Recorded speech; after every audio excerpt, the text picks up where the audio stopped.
Hey guys, I just wanted to take a few minutes and talk about the style heuristic uh, document here that we'll be using starting tomorrow and for the next several weeks.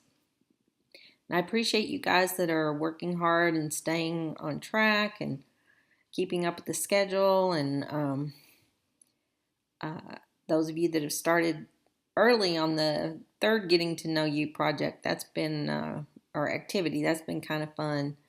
So I'm glad you guys are enjoying that stuff. The style heuristic, you're going to love that. That's probably going to be your favorite thing so far. I mean, just look at all this wonderful stuff you get to talk about and do, and just think about how smart you'll be. I'm giving you this opportunity to really, really just become, one of the smartest people of anybody in your group. So anyway, I just wanted to talk a little bit about the form. The documents that you put in the document archive, we want to find good documents that you can talk about and use for your chart.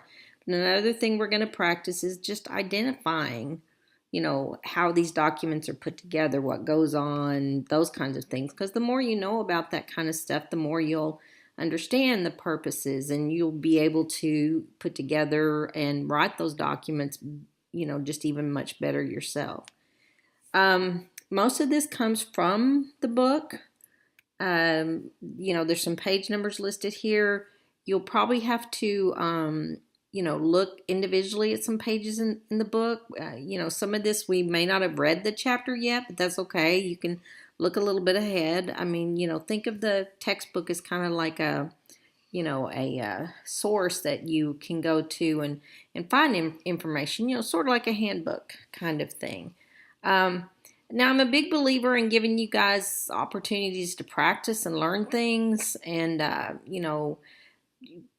try to do things more than once, and that way you can just get better and better. And in those early stages when you're first trying things, I generally give full credit. So when you do document one, the first thing I would say is, do the best you can, but don't freak out if you don't know exactly what all this is, because a lot of this is stuff you probably haven't thought about much. And, hopefully by the time you get to document 5, I want to see you each time you do a document just get a little bit better, and, hopefully you'll see and identify things more and talk about them, more. So, as we go along, I'll review your work, and I'll be a little more, I'll be expecting a little bit more, and so that you show that you're, picking up information. And so as we talk about these things, and you see what other people are writing, and what they're talking about, then hopefully you'll get better at that. Now, just a little bit about how to use this form. Document 1. One quick point about that. Some of you put templates into the document archive as your first sample of a document. If you did that, I would suggest either you find another document, maybe, I don't know. I was going to say you can't use the next document because the second document you have to analyze here, but maybe either find another document or look in the document archive, and if you see a document there that you think is a good document and it relates in some way to your career, I mean, as close as possible. It doesn't have to be an exact perfect match. Maybe pick, another document for that. So, because if those templates, you're not going to be able to do really, you're not really going to be able to fill in this worksheet. You're not going to have, it doesn't have the text in it. So, none of the writing's there, so you won't be able to do it.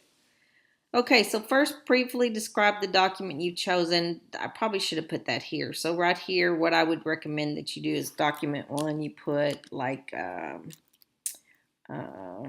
me think of an example. hurricane report. Let's see. FAA hurricane bulletin. Now, notice that these boxes move and shift. I mean, you can do whatever you want to as far as the boxes. I set this up to be a very much just a kind of a worksheet kind of thing, almost like you were just taking raw notes on a piece of paper, just to kind of organize thoughts or ideas or whatever. So really, think of these as kind of worksheet kinds of things. The the the form itself doesn't have to look beautiful or gorgeous. I mean, and you can, if you want to, if you feel like you need more room, put document 2 on another page. You can just copy and paste the whole thing if you want to. Or you can, like when you get here, like if you're going to put the title, if you have a really long title, just, make the block bigger. Make them as big as you need to.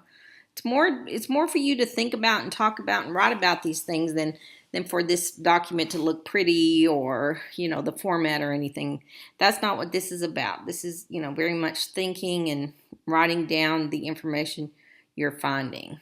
Okay, so the title and then give the link to the document. Now, genre, you may be saying, what is genre?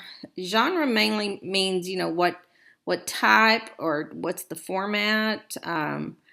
Some basic ones are like especially tech writing and professional writing, you got memos, letters, emails, complaint reports, summary reports, there's all kinds of reports. So it's kind of like the generic title of, what kind of writing is. It's kind of like, think about soft drinks. Soft drink in say if we talk about things that we drink, soft drink would be kind of like a genre.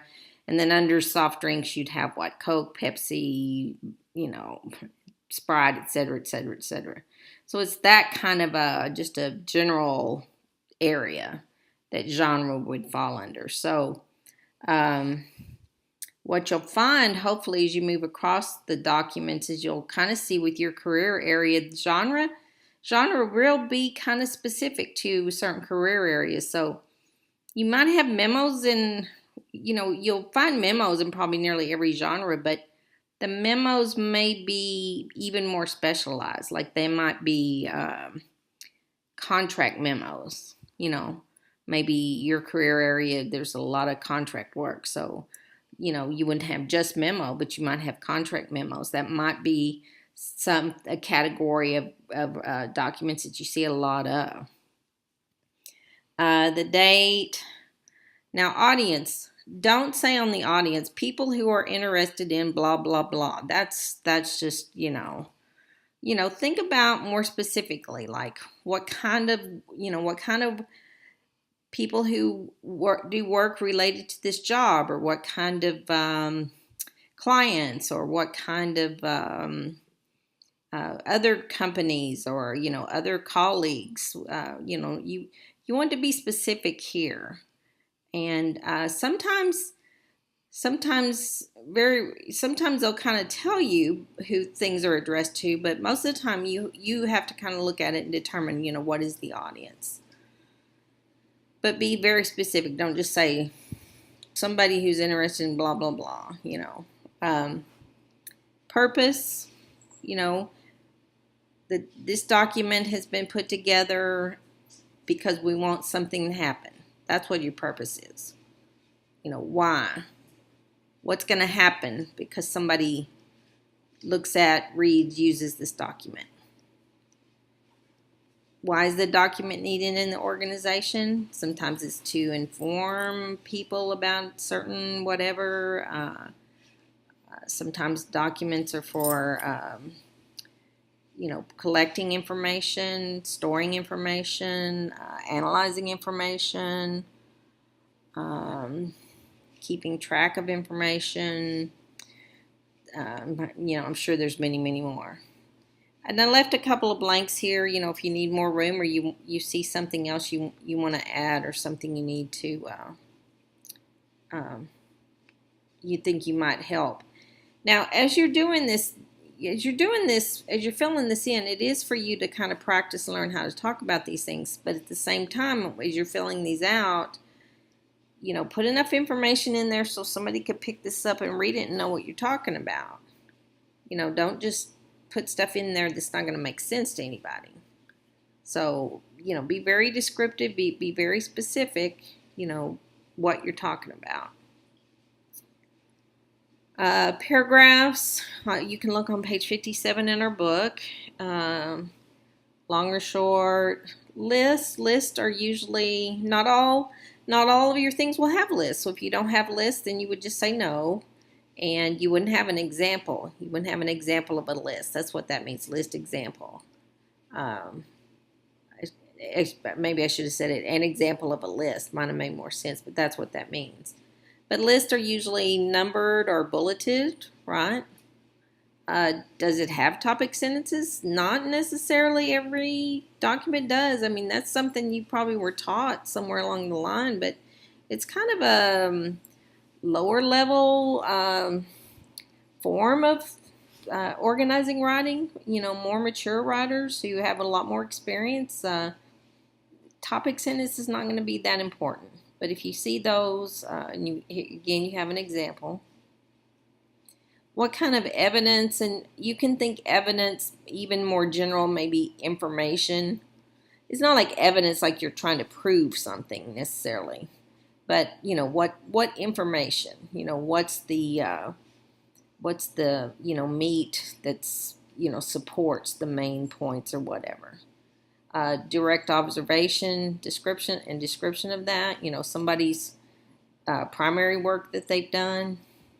Citations from research or other reports. It's kind of like when you do a research report, bringing together information from several other sources. Description of data of some kind. Anecdotes or examples. This is kind of like, your own personal observations, stories, things that have happened to you. And then there could be others. This is not a full list of everything that could possibly fall under that. Okay, style. Here again, you can look in the book, page 60. How knowledgeable do readers need to be about the subject, and explain your answer. Do they need to be familiar with working a certain type of machinery? Do they need to have a degree in a certain area? Do they need to have attended certain meetings, etc., etc.? Jargon, if you have that. Give an example. Special terms. Are they defined or undefined? And, that right there will kind of give you an idea of who the audience is. Because sometimes if you have specialized terms and they're undefined, that means that the audience is very specific. It's going to be people who already have the experience and know what those words mean. Can you tell where specialized terms or jargon are clearly avoided? Maybe the document is written for a more general audience, and so rather than using these specialized terms or jargon, the writer will explain in another way those points, as opposed to using the specialized term that the writer might use with, a colleague who would know those. And then do you see an example of that? Generally concise or long-winded. How long or short are sentences? Do you think the writer's concise, brief, or complex? Give an example. Explain why you chose it.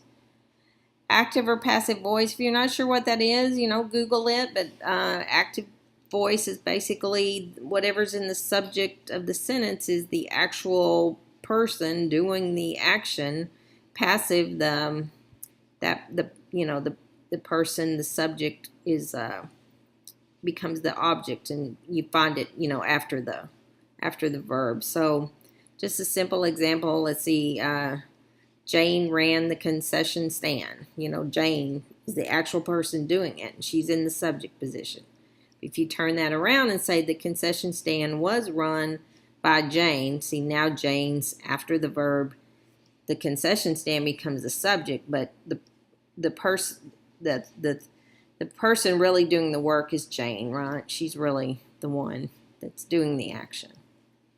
An example of that. Point of view, here again, if you don't know point of view, look it up. I mean, here's some example. First person, I. Second person, you. Third person, they, them, things like that.